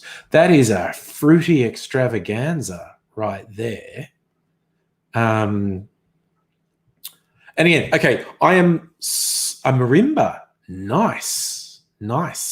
I am, because that's getting into the tropical sort of tiki range. And I'm a bit contradictory on this, and that I am a little bit snobby about the really fruity cocktails that are just covering the alcohol. Like they put so much fruit juice in it that you're not tasting the alcohol. I really like a well-crafted cocktail that has a decent amount of booze in it, that they balance it. I think adding a bunch of fruit juices is cheating. Having said that, was a tiki bar in Melbourne that I enjoyed going to occasionally. And again, if I ever make a tiki drink, I always enjoy it. You just fucking do a zombie, do 4 sorts of rum and 4 sorts of fruit juice, and fucking off you go. I've got 4 sorts of rum over there, so I can do that. Probably not gonna get another spiced rum when I finish the Captain Morgan. I don't know. It's good for mixed drinks. Maybe I will. Particularly if I'm at Costco and they have a big fuck off bottle for cheap. So maybe. Invisible Chicken, you've actually played the marimba. There you go. Philip, you want a cocktail that has McDonald's pickle juice. You want a pickleback. I don't know. God, I've got introduced bloody cousin of mine who's run various cafes and bars. He'd been in the US and he was in the South. I think it's when he was there when picklebacks took off, which is basically doing a shot of whatever and following it with a shot of pickle brine. It's disgusting. It's absolutely disgusting. Charlie, you don't like fruity stuff. Turns your stomach. Hey, Safa, how you going? We are now deep into cocktail conversation. Wasn't going to make one tonight, but you know what I might do? Not drink one tonight, but there was one I wanted to do a milk punch of, and that takes a while to set up. I might do that while we're talking. In fact, there was actually a couple I wanted to try as a milk punch. Philip, you were joking, but there really is a pickle brine drink, a pickleback. And in fact, a lot of people like putting, whether it's cocktail onion brine or olive brine or pickle brine in a martini, it's a dirty martini. So adding the salty element to the gin and vermouth or vodka and vermouth, which is another reason the James Bond Vesper martini is so weird, because it's so different to what's regarded as a traditional martini. Traditional martini is gin or vodka and vermouth. So spirit, white spirit, and aromatized fortified wine. To very varying degrees, depending on your taste. Some people just like the tiniest amount of vermouth. Some people like it 50-50. But then you get the fucking Vesper, which is 3 parts gin, 1 part vodka, and half part Lillet. And so that's not even close to traditional martini. So What the fuck? Ooh, Stella making banana cocktails. Oh, you know what I had? The reason I have banana liqueur in my stock here, there's a place in Melbourne called the Trinket Bar that I discovered one comedy festival when Mrs. Angry and I were having drinkies sort of before or after between shows. And the Trinket Bar's in Flinders Lane? I think it's Flinders Lane. It's either Little Collins Street or Flinders Lane. I actually can't remember at the moment. But anyway, they do food, which is nice. They do drinks, which is nice. And I got this one off their menu that was basically just scotch and banana liqueur. There might have been something like the creme de banane, banana liqueur. And I think it was literally just scotch and banana liqueur. And it was fucking great. It was really good. Like, amazingly good. Kirsten, it's Flinders Lane. Thank you. I thought it was. I quite like Trinket Bar, but this one was a comparatively simple cocktail. It's just scotch and banana liqueur, and it was so fucking good. But yeah, I think banana is a great flavor in cocktails, actually, whether it's fresh banana or a banana liqueur. Oh yeah, frozen banana slices as a substitute for ice, actually. That is fine. Oh my God. Catherine drinks pickle juice straight from the jar. Okay, Catherine. That's a confession we didn't need. Now we know you're a serial killer. That's the only explanation. That is literally the only explanation for you liking to drink jars of pickle brine. You're a serial killer. Check my mail. Ooh, what's the Bitter Truth advertising team? I was just checking something out. Liqueur Spotlight. Ah, yes, the Bitter Truth ones. I have some Bitter Truth. I think I have their Pimento Dram. They do, what else do they do? A violet liqueur, an elderflower liqueur. I do like elderflower liqueur, an apricot liqueur, Pimento Dram, which is the one I have, Falernum. I have someone else's Falernum, Velvet Falernum. They have one they call Golden Falernum, which is basically a rum liqueur. Good for tiki drinks. Ooh, what are they recommending here? Elderflower liqueur, apricot liqueur. Where's one with the Pimento Dram? Oh, Lion's Tail. That's a classic, actually. Rye or bourbon whiskey with pimento dram, lime juice, and simple syrup. And bitters. Lion's Tail is not bad, actually. It's very, very whiskey heavy drink. Whiskey is more than half the drink. But pimento dram is, or allspice dram is really good. I'm trying to think, did I send, is this the account I sent a thing for? Yes, okay. Cocktail menu. This is on the menu I made for date night with Mrs. Angry. I was the cocktail bartender. I'm going to, because I might have even done it in this live stream, a milk punch of a cocktail called No Country for Orange Men, which is scotch, mezcal, bitter aperitif. I was using the Australian Oka Amaro, blood orange juice, and they say orgeat syrup. If I'm gonna milk punch it, I don't think I'd waste the orgeat syrup. I'd use just the sugar syrup. Orgeat syrup's too expensive. Kirsten, you just got the same mail. We're on the same mailing lists.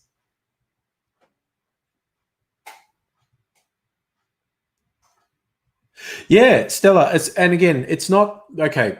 I think the ratio with the banana liqueur, it's not equal with whiskey. It's probably like 3 parts whiskey to 1 part the banana liqueur. The banana liqueur is just like a subtle note to the whiskey rather than put it. And I agree with you. I never would have thought of putting banana liqueur with whiskey, but it fucking works. What are we talking about? Pickles now. Pickles for vodka. Yeah, people often put pickles in vodka. Pickled onion vinegar, marinated pickles with vodka. Yeah. what were the traditional weirdy things? Pickle's not that common. It's often a garnish, actually, but cocktail onions used to always get in, they're called cocktail onions, marinated onions, basically. And olives, either green olives or marinated olives or black olives or whatever. Don't like olives. I possibly like cocktail onions. I just realized I've never actually tried one since I discovered I liked onions. So I guess I'd like cocktail onions. I don't know. It's weird that my first impulse was to say I don't and then pause and think, maybe I do. Right. So I'm going to try and get this, because this cocktail, the No Country for Orange Men, is a good cocktail. It's very smoky and it's got a little bitter edge as well. But as a milk punch, being slightly mellowed out was fucking awesome. It's interesting. I've had it go both ways. This is a great cocktail and pretty good as a milk punch. And this is a pretty good cocktail and a fucking great milk punch. The other one I want to try is this rum one I made called Beneath Broken Earth. So it's like rum and orange liqueur and blackberry liqueur and grenadine. Have to add some citrus to it to milk clarify it. Probably grapefruit, because that's not too intrusive. Like lemon and lime are a bit more intrusive. I like lemon and lime, but they're a stronger flavor. I might make this. Do I have component pieces? I need my mixing glass, and I need another. All right. This is gonna happen. Yes, I know what I'm gonna do. Okay, get a thing. Gotta see, man. That a dog. I'm gonna get a jigger.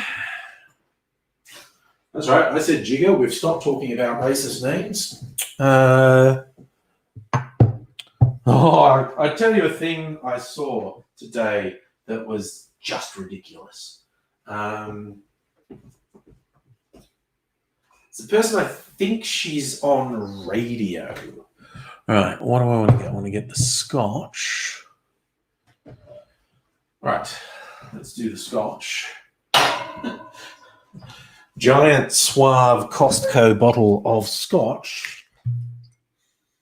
This is actually pretty good. This is a pretty smooth blend of scotch. I'm not a huge scotch drinker, and this would probably seriously affront serious scotch drinkers.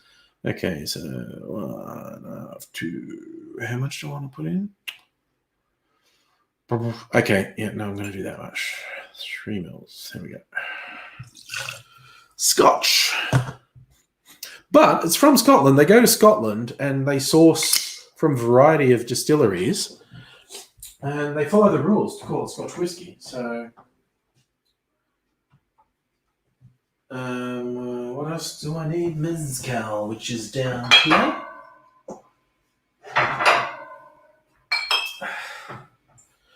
Got my mezcal, artisanal, with 2 worms in it.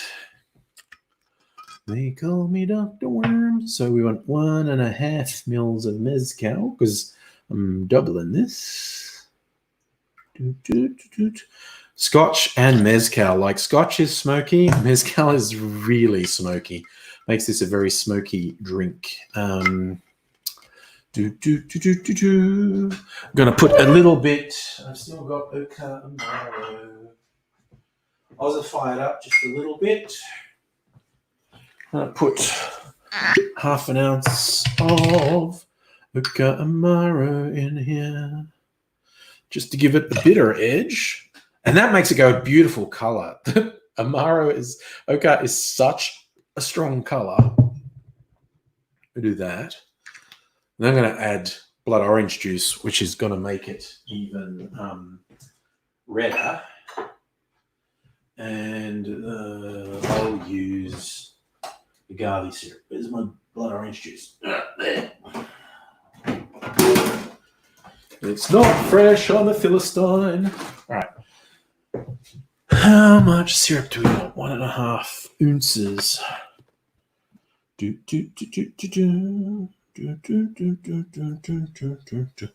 Emery worm.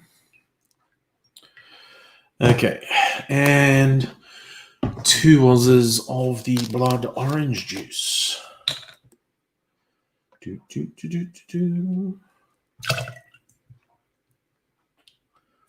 So it's a real sort of Dracula's fantasy drink at the moment. And check that out. It's a very, very rich red drink. Okay, I wasn't going to say it, Kirsten, but I agree with you. Serious Scotch drinkers tend to be dickheads. Yep, feeling too. This is mad scientist stuff. So 3, 4.5, 5, 6, 7, 8. So I want about this much milk. Okay. Just going to rinse my jig here.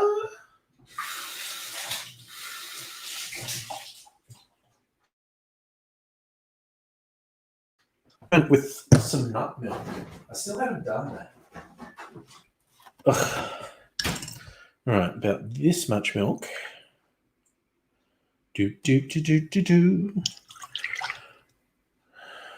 got it. Who remembers the song Dr. Worm? I just got that stuck in my head since I was going to say for no reason, but it was the mezcal. It was the worms in the mezcal that had me thinking about it. They call me Dr. Worm. I'm not a real doctor, but I am a real worm. Just making sure the syrup's mixed in with the cocktail. This is a good cocktail. Oh, man, the smokiness. You have to like smoky, okay? I used to give mezcal the really terrible description of it's like licking an ashtray, but in a good way. Think more smoked meats, like, smoked US Southern style barbecue. It's that sort of smoky infused thing. It's good. All right, so pour that in the milk.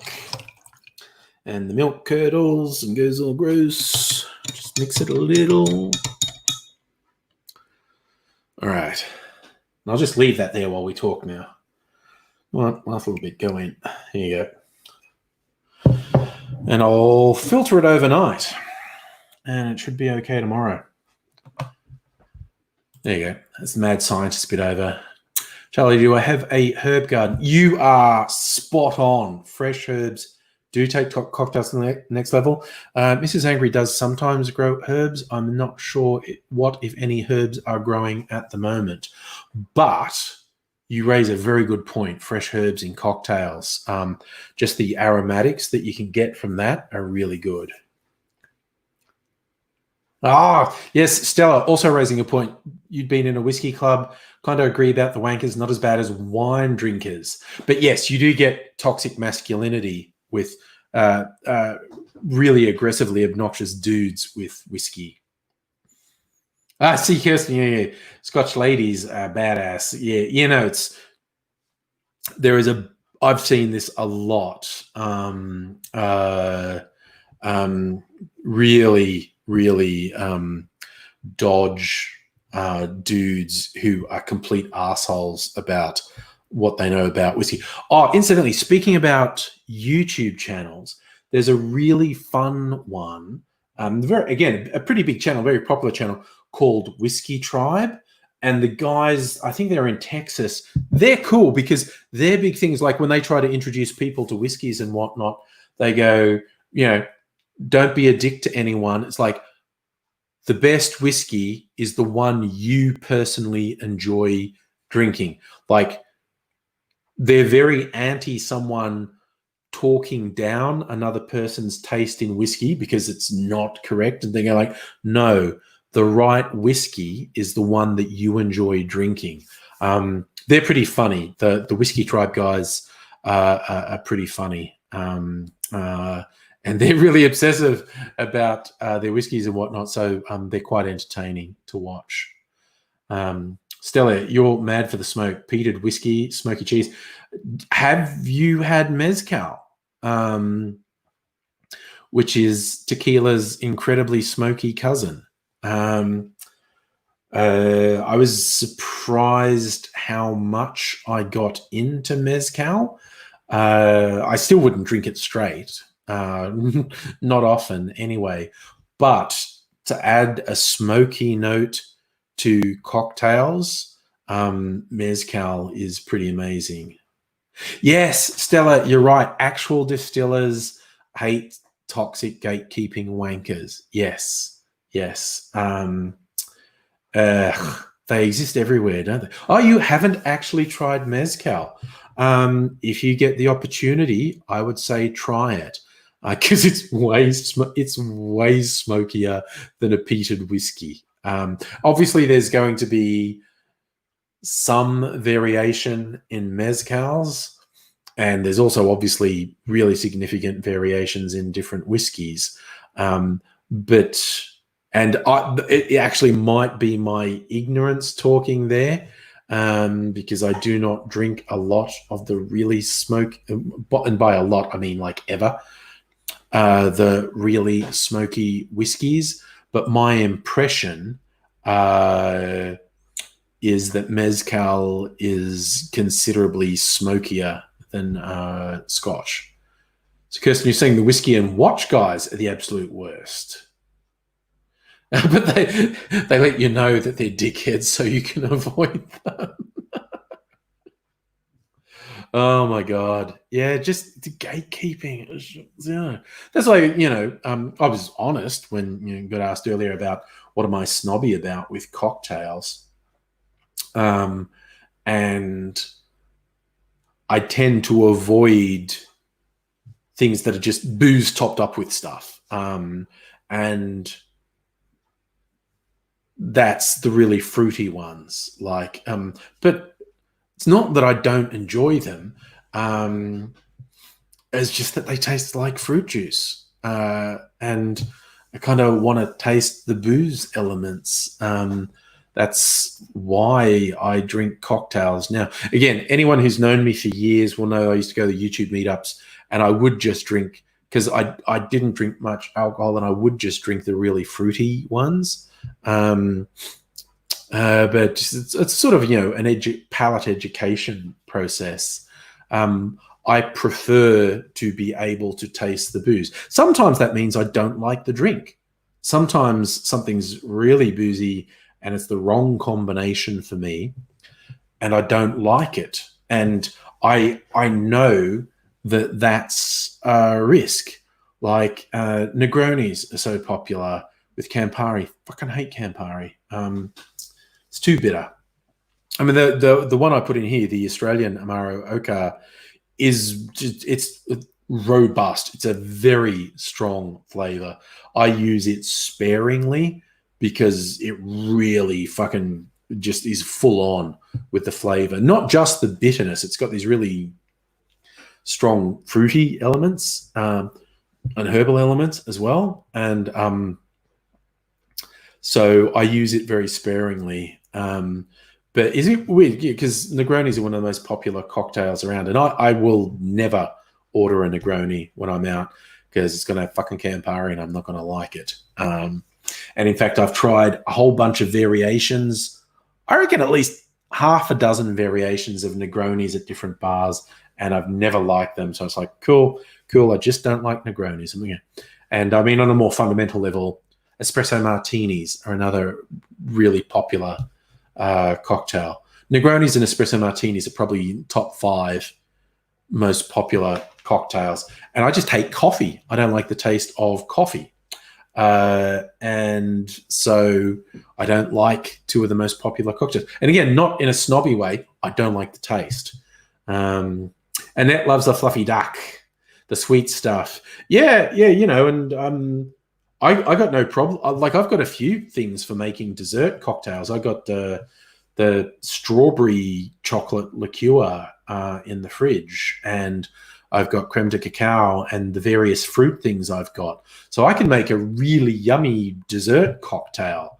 that's very fluffy. I don't have any Advocaat at the moment because I wasn't using it very much. So last time I finished a bottle, I didn't replace it. But I've got, like I said, I've got this strawberry chocolate liqueur for making drinks fluffy. If I want the drinks fluffier, I'll put some egg white in them or something. But I like to be able to do a spectrum of drinks. Like, have a sweeter one, have one that's sort of like one more whiskey based. Occasionally have a fruity one, occasionally have a fluffy one. I like being able to have a spectrum of flavors in drinks. Charlie, you want to get fucked up on fruity shit? Goon and fruit cup, yeah. Ugh. Oh, I see. Invisible chicken, you don't hate coffee, but you don't like it, so it always goes cold if you got one.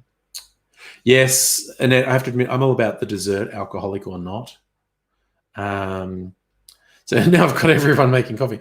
See what colors this is gone? You see, it's sort of like raspberry milk color. I don't know if you can actually see the curds, but it has definitely broken down into the curds. If I left this for a long time, it would really noticeably separate.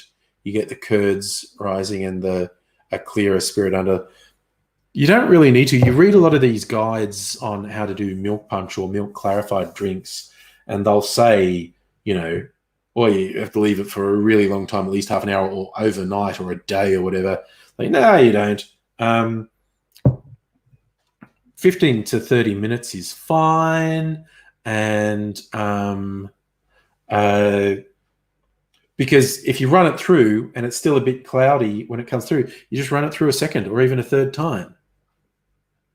Invisible chicken, you have to have decaf because you're sensitive to caffeine. See, it's the flavor of coffee. I drink Pepsi Max, which is, high caffeine, or energy drinks all the time.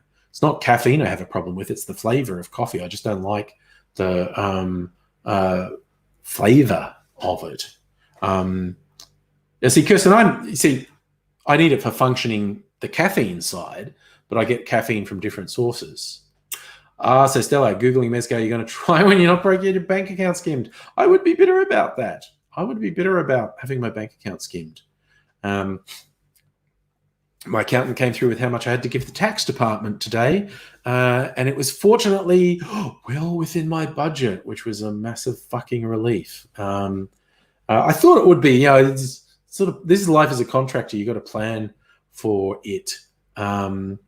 And I planned for it adequately. So no real drama about what I have to pay the tax department. So I'm reasonably happy about that. So I've got to freaking get that shit sorted tomorrow. Yes, Invisible Chicken, Coke has much less caffeine than the average coffee. Pepsi Max has more caffeine than Coke, but again, much less than coffee. And L3, you've only been skimmed once, but you only had 25 cents in your account. That was lucky. That was very lucky. I would be very upset if my account got skimmed. I'm actually, knock on wood, I'm in a good financial position at the moment. Been a bit up and down over the last 10, 15 years for various reasons, but it's on the up at the moment, which is nice. Oh, God damn it, Charlie, they got you on the cashless debit card trial. No, fuck. That is the worst. That's fucking class warfare. That's bullshit. There are so many cases where that doesn't work. There are so many cases where it constrains people into being forced to make bad, uneconomic decisions. It's just fucked. So, Stella, I figured you were skimmed by scammers, Stella. It just made me think of the government wanting some of my money. Yes. Yeah, and I'm fine. Like, I kept, as a contract, like my own company, I get all the money and then I have to pay all the tax, the company tax and my income tax on it. And I try to keep the right amount, and it looks like I'm well ahead of the curve on this one, which is a Fargin relief. I also have a really good accountant who saves me a fuck ton of money. All right, I'm going to set up this thing to strain. I just got to rinse this glass and get a funnel. That's right, I said a funnel. All right, get this happening. There's a funnel. Give me a funnel. This one will do. Well-stocked kitchen has many funnels. So we go funnel. And a coffee filter. Where's the coffee filter?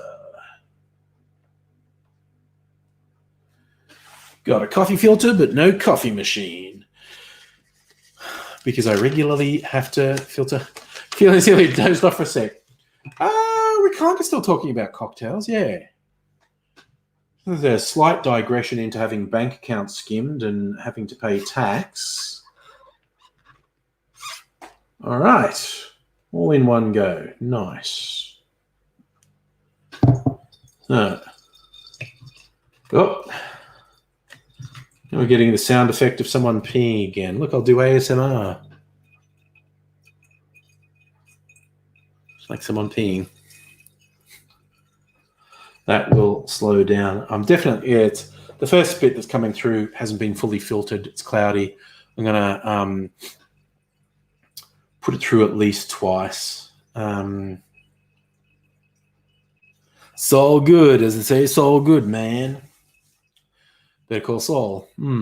Speaking of things I should watch, gotta get back into bed. I get occasionally annoyed at myself when I started watching a really good show and for no good reason stopped watching it.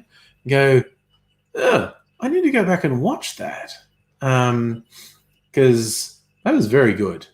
Better Call Saul is a very good show. And yeah, the odds were against it because it's like a prequel to Breaking Bad, which was a fucking legendary show.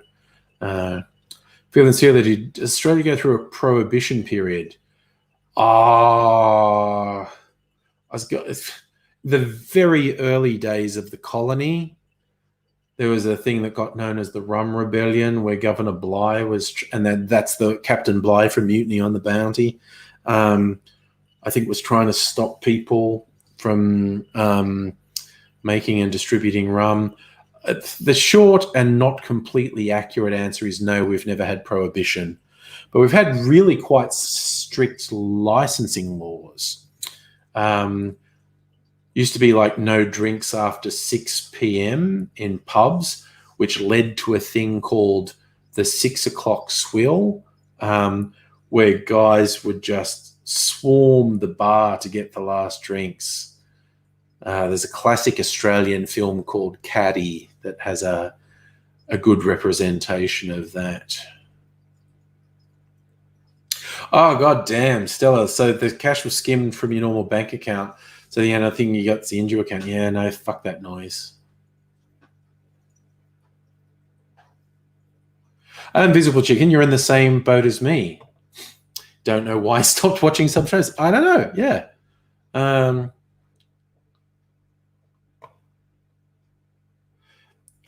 I researched the Rum Rebellion a little while ago because there was an anniversary of when Governor Bligh got dragged out.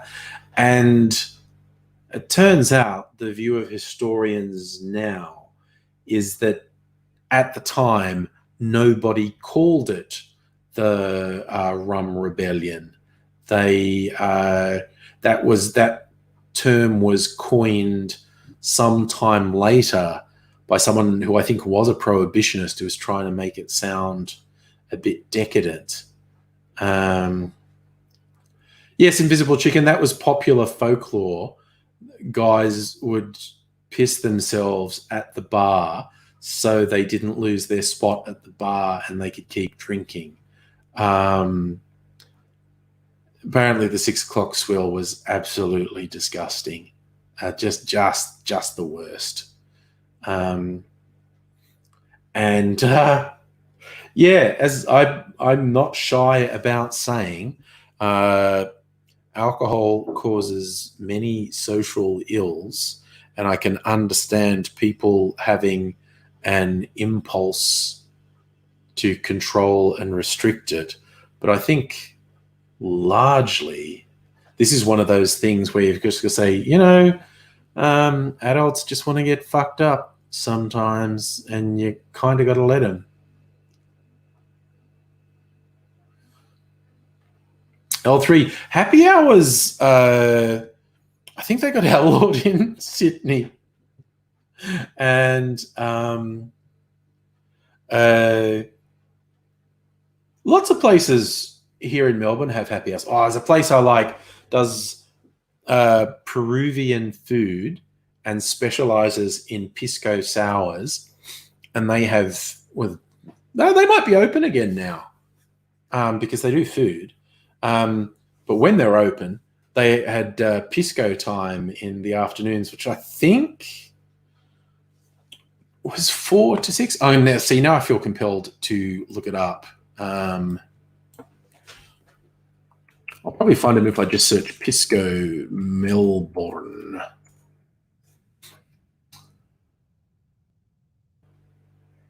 Harley House, that's what it's called. Little street that runs off Exhibition Street. The Harley House Kitchen. Entry via Strachan Lane off Exhibition Centre, Pisco Central.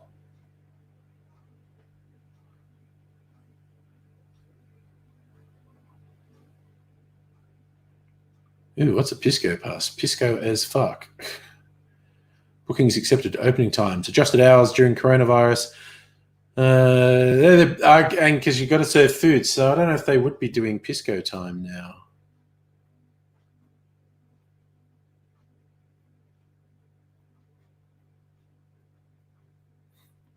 But they have a Pisco sour is a really nice drink. Pisco is, I think there's 2 South American countries who fight over it, but let's say it's Peruvian. And it is a type of brandy. And the sour is pisco and lime and egg white. And this place actually does about a dozen variations of it.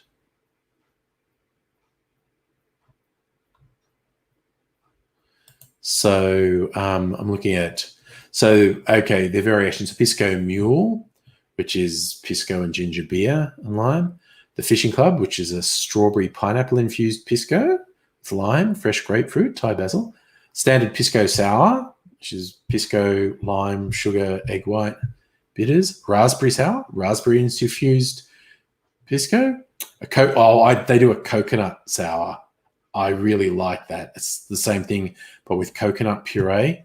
I like that one. That's a good one. I'm missing all these places. I feel as if chewing coca leaves is legal in Peru. I don't know.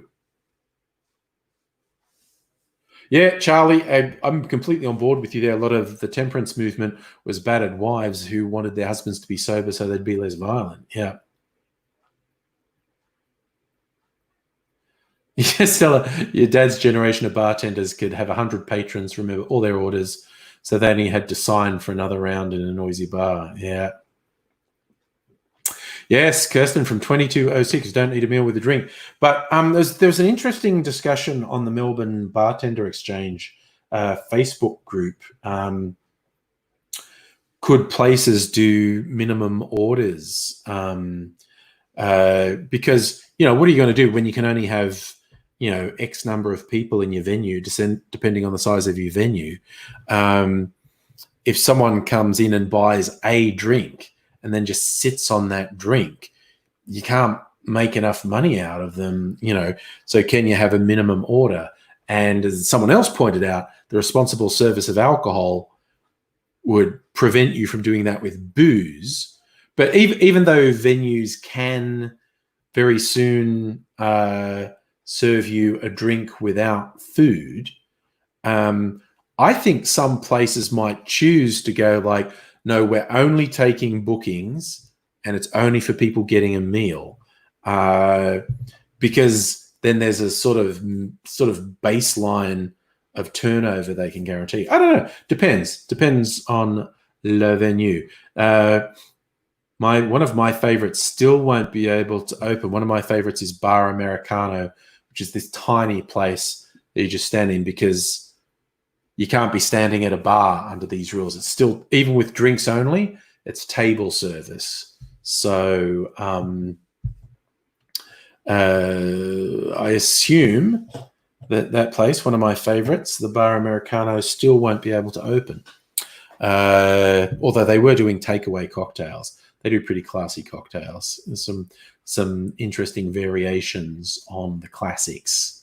I think the guy who runs Bar Americano has been running cocktail bars in Melbourne for 20 or 30 years. So like really knows his shit. But yes, I don't know when I'm going to go out. I'm actually being a little bit cautious. Still had a takeaway date night on Saturday night. Next date night's in 2 weeks. I don't know. I think I might do another home one in 2 weeks. Then maybe 2 weeks after that, if there hasn't been any. It depends what happens with new cases of COVID. Maybe being overly cautious, but just being cautious. We'll see what's what in the coming weeks and months. God, we've got so little to worry about here compared to so many other places. Like, geez, sometimes we should. I didn't say it every fucking live stream, but America is so fucked. They are in so much trouble. So much trouble. It's quite terrifying to think about. But so are so many other places as well, because I think we're not getting accurate data from a lot of places. And I think there's probably a whole bunch of places around the world that are much worse than we know because we're just not getting accurate information about them. And that's in places as diverse as Brazil, Russia, India, probably a lot of African nations as well. If people don't have the resources or the will to test and accurately gauge what's going on, we're not going to know what's going on. All right, so I've got my drink. See, it's gone from that really bright red. It's going to be orange. It's still a bit cloudy there, but it's going to be a sort of light orange when it's finished. Megalich, do you think I should plug the AZ fundraiser? I have not plugged that for a while, I have to admit. I'm just trying to get organized on that thing. GoFundMe. Yeah, if someone is in the position to help our AZ out, who's back in hospital at the moment, so he has a need for support at this point. I'll copy this and I have to manually put it into Facebook. No harm, no foul if you're not in a position to help with this. No pressure. But yeah, if you're able to contribute anything to help AZ sort of manage things, or even share it with people, even if you're not able to donate yourself, maybe share with people and say, AIDS is a top lad, you could help him out. But anyway, yes, AZ's fundraiser, that's the link for it. And I talked to him again today. He's still really pissed off about being in hospital, but he's actually sounding much better, even if physically he's not good. It was a very fun chat. Thank you, one and all. That was a really great start to the week. I feel all invigorated to go into the week now after that chat. And I might try this one tomorrow night. We'll see. I actually promised Mrs. Angry I'd make a punch of this because I think this is a particularly good punch. I'm just going to let this go overnight. That has to go back through again. And I'm almost certainly going to put it through again tomorrow. There's no rush. I ain't going to be drinking till tomorrow night at the earliest. So look after yourself, one and all. You're all fabulous people. Absolutely awesome hanging out with you. I hope to do it again soon, like almost definitely tomorrow night. Be some weird change of circumstance if I didn't do it tomorrow night. But, life happens sometimes. So look after yourself, one and all. I hope things go well for you all, and hope to see you again soon.